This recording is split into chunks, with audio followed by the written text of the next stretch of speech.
Thank you so much, Olivia, for all this help. Let me actually share my screen right now.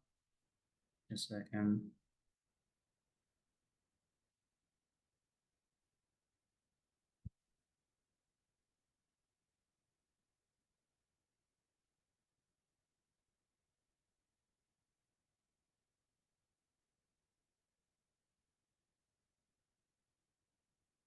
All right, I hope this is all clear from my side. Uh, so to start with, the session that we're going to talk about today is based on the latest study that I did at my current workplace. Before we start, quick introduction. My name is Oubab Msllam, and I am originally from Syria.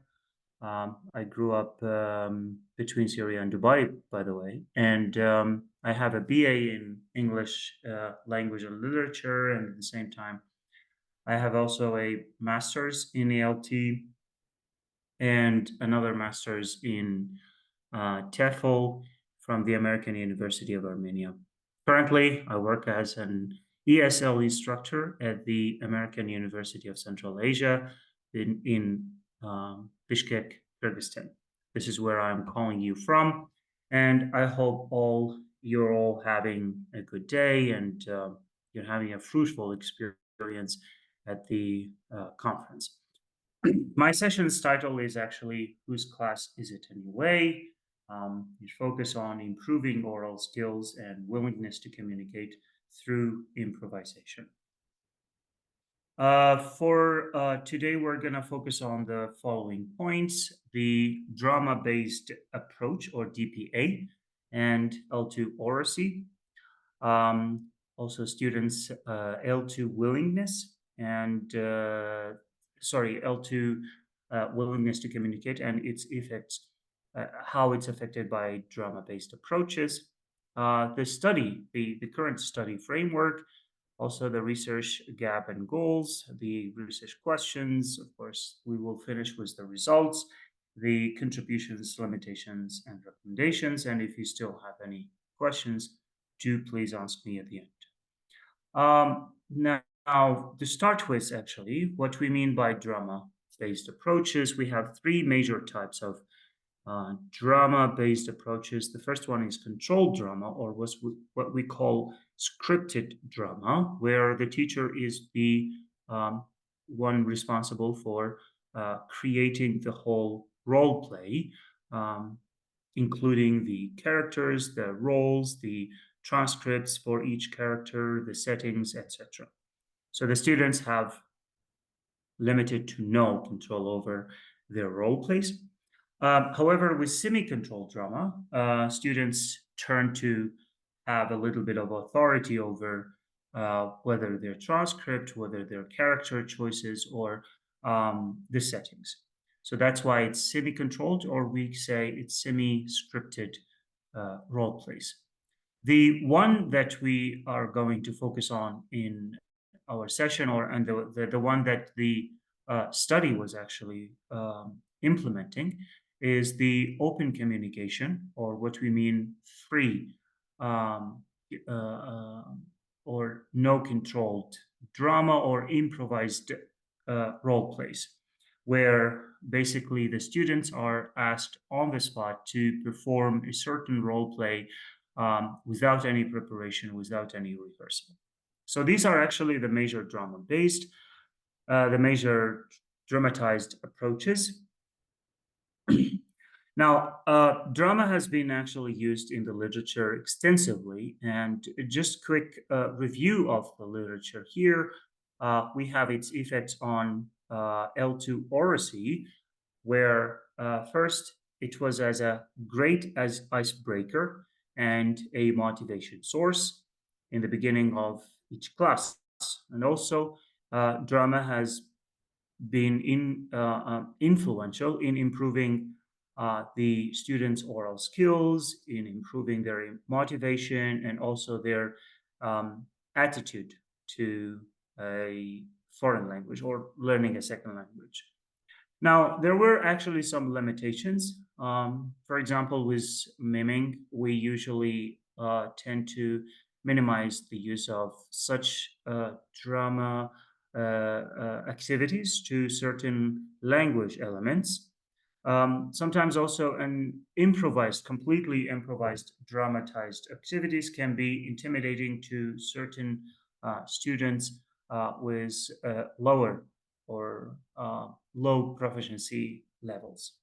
Now, also drama has been influential on the students' willingness to communicate in a second language. What we mean by willingness to communicate, obviously, is your readiness as a student to enter into a discourse at a particular time with a specific person or persons using an L2. Now, it has been shown that yes, drama has also been useful in improving the students' willingness to communicate. They're also L2 confidence and motivation overall. Now, the current study and also the has used the framework that's been suggested by Lee, Abbott, and Chen in 2020, and the framework is of three parts or phases. The first one is actually preparing for the drama, and the way it's been done here in this study is the teacher has or was assigning certain materials, especially vocabulary and grammar-based materials, for the students to prepare. Um, and the second phase was actually experiencing the drama. So once they come to the class, students have no idea or had no idea what their characters, what their roles or settings that they will be speaking in. And that was all on the teacher to assign such tasks to the students. And the third one was actually the reflecting on the drama through certain sets of questions. Students were asked to reflect on their experience, on to give their self feedback or self reflection on their roles and their peers roles too, in order to understand how much they are progressing and how much they're and overall to understand their experience of um, the whole task basically.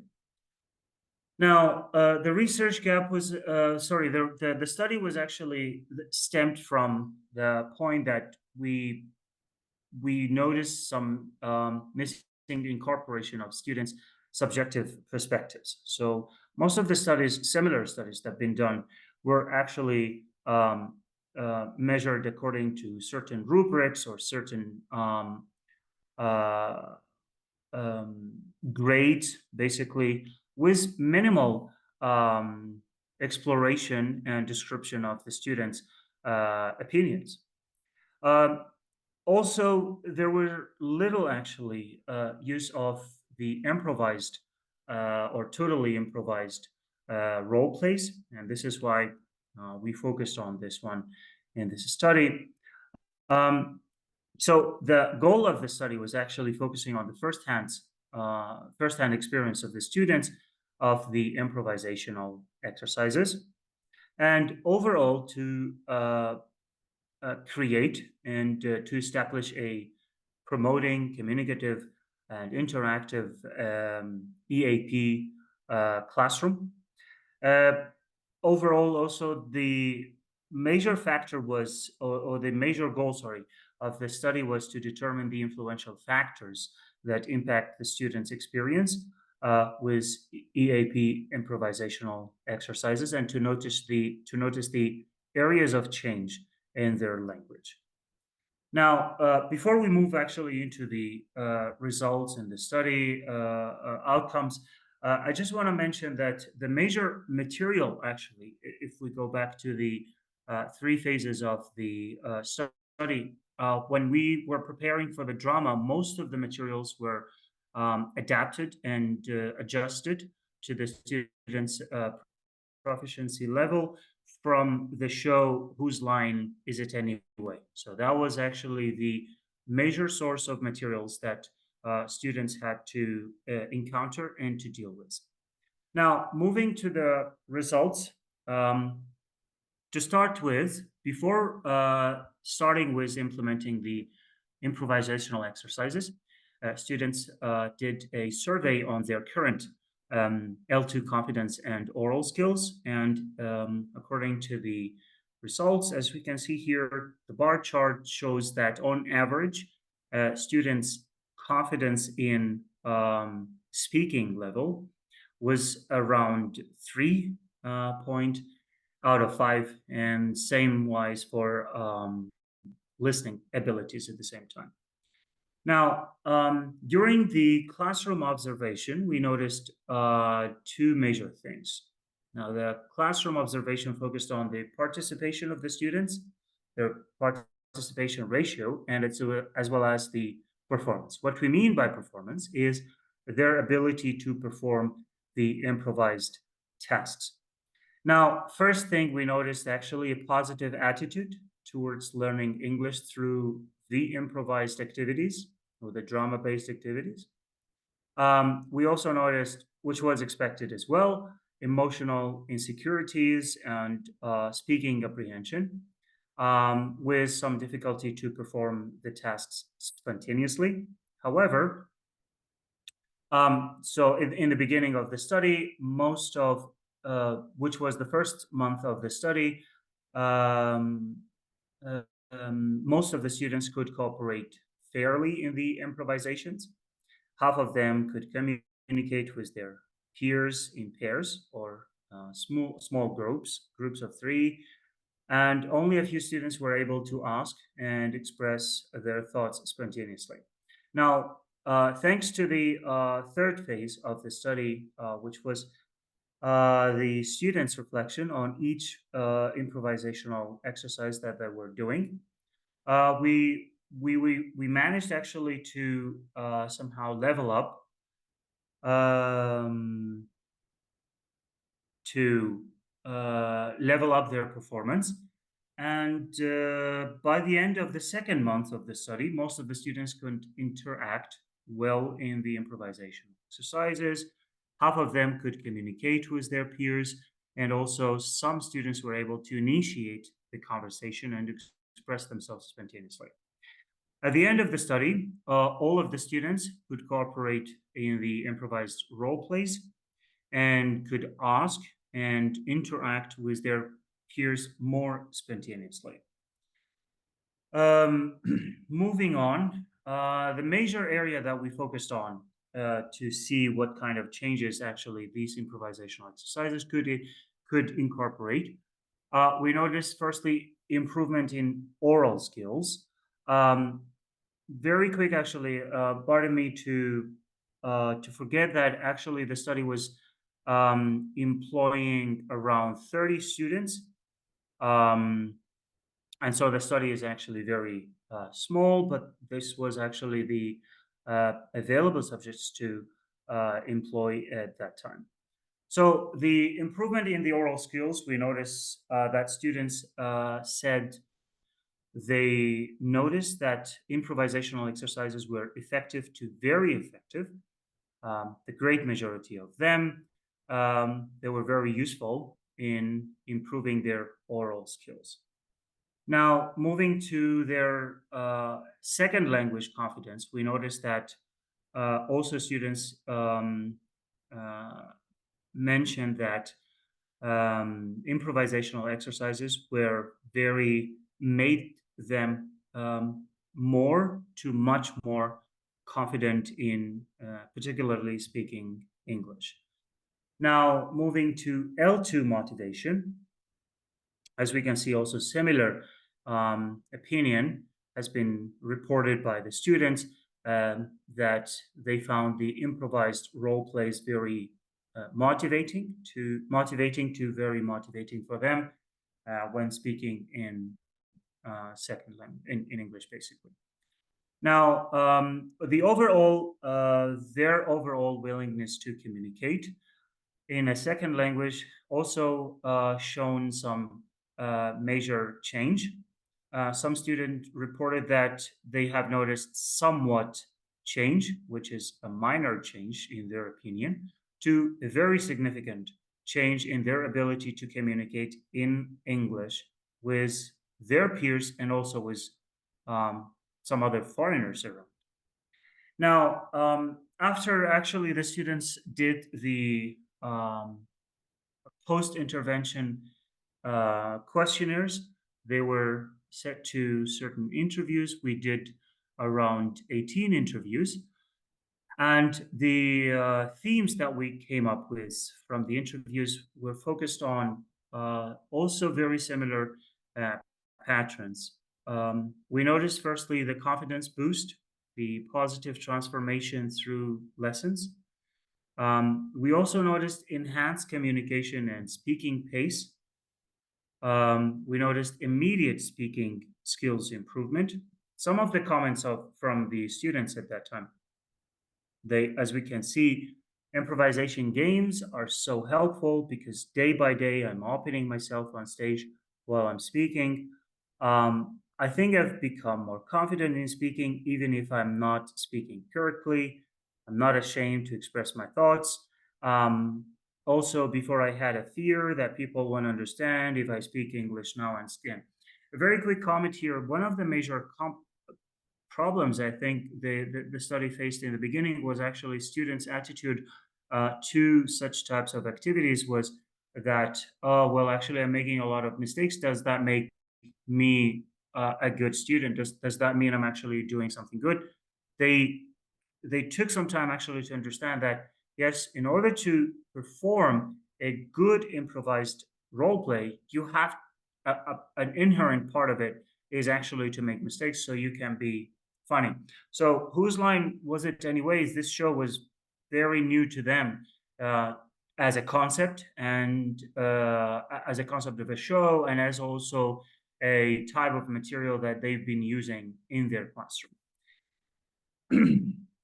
So, the by the end of the study, I just want to mention that yes, the study was very small and it lasted on for 3 months. However, the effects and there is also the results extended to promote the students' L2 confidence and motivation and increase their willingness to participate and also to communicate with a very noticeable decreasing level of L2 anxiety.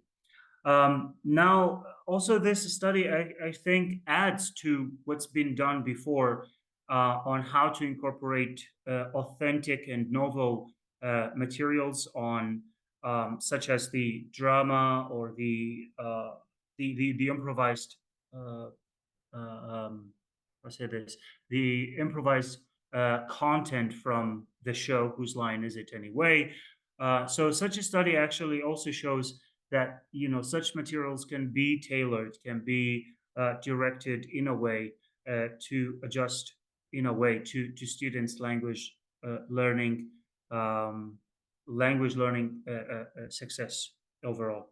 One of the limitation, basically, the teacher and the researcher was me, was actually kind of a limitation because at some point, you don't, we didn't notice if this was actually their improvement was because the teacher was very much aware of how to teach improvisational exercises or because of the improvisational exercises or because of the student's attitude. So this excellent research was actually very in this point was very delimited to this point, as well as the major limitation was, of course, the small subject pool. We're talking about 30 students. So the limitations for there are so many limitations here for generalizations, but people could actually take this as a stepping stone to create a wider and more broader, if you want to say, study that incorporates more students as well.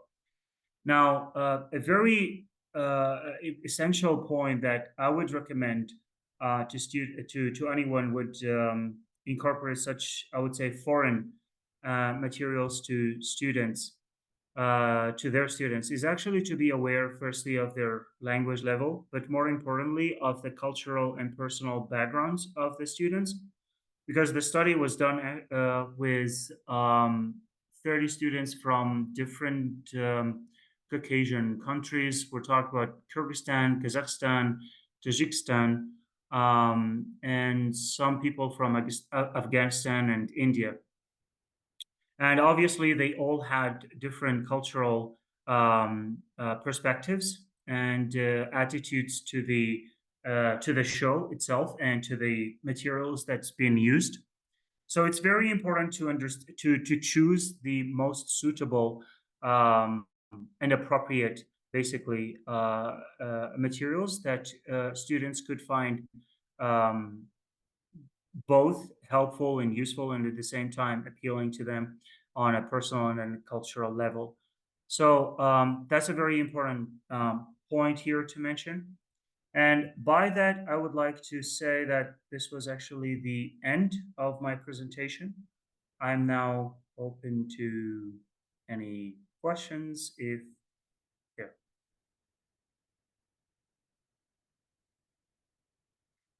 Thank you, Olivia.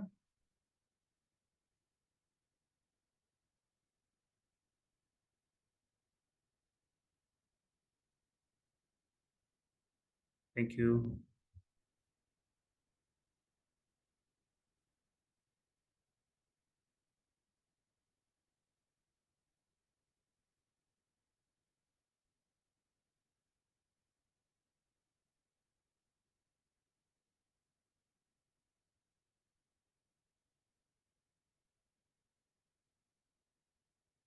What would your advice be for someone wanting to introduce drama in their English classroom? So, as I finished my presentation with, um, the most important, I think, two main points I would like to mention here. The first thing is the language level, because the students were at the level of lower intermediate to intermediate level, and some of the games, some of the activities that we failed actually to do was due to their that they required a certain linguistic level, which the students actually struggled with. So some games actually we failed to do due to that.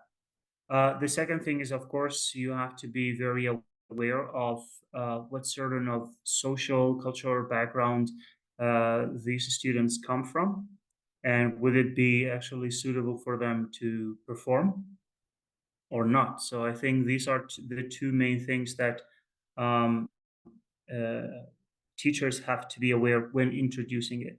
Now, the third thing I think I can add up to here is to always encourage the students to work together in order not to perform uh, the the activity itself, but also to help each other understand how they're progressing throughout these activities. So peer feedback and peer review is very important thing for them also to understand how it's done and how they can get use of it.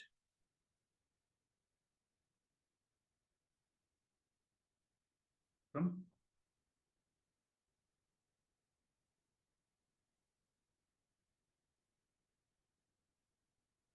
Thank you all, and thank you, Olivia, for having me as well. I wish you a very nice rest of the conference. I just want to say thank you all for having me, and it was my sincere pleasure as well. Unfortunately, I couldn't make it in person, but hopefully there will be other more times to come.